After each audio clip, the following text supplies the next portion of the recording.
Rendons-nous maintenant à la CIR, la Société ivoirienne de raffinage, pour suivre un exercice, une simulation qui consiste à combattre un grand sinistre, un incendie de grande envergure, par exemple. Combattre ce sinistre en déployant tous les moyens humains et matériels appropriés. Reportage et commentaires, Abou Sanogo.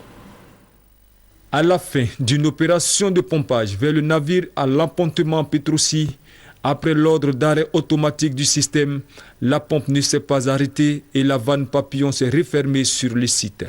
Par ailleurs, le ballon au banc de comptage est monté en pression. Sa soupape s'est ouverte et ne s'est pas refermée.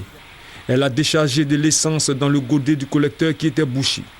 Le produit s'est déversé dans la zone créant une nappe d'hydrocarbures dans le papoué en dessous du banc de comptage. L'un des deux agents d'une entreprise extérieure effectuant des travaux de soudure, surpris par les flammes, s'est fracturé une jambe en voulant se mettre à l'abri du danger. Une des bouteilles de soudeur a explosé et provoqué un feu dans la cuvette du bac A52.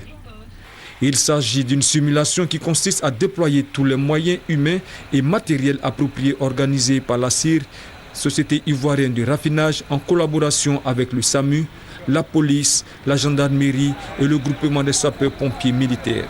Cet exercice incendie, selon le directeur général de la CIR, Camara Thomas, vise à tester le dispositif de sécurité de la raffinerie et à aiguiser les capacités des intervenants. L'objet de cette rencontre aujourd'hui, c'était un exercice annuel, de sorte que lorsque l'incident se produit, ce que nous ne souhaitons pas, il n'y ait pas trop d'improvisation et que justement l'action de tous ces acteurs soit coordonnée et soit efficace pour circonscrire l'incendie.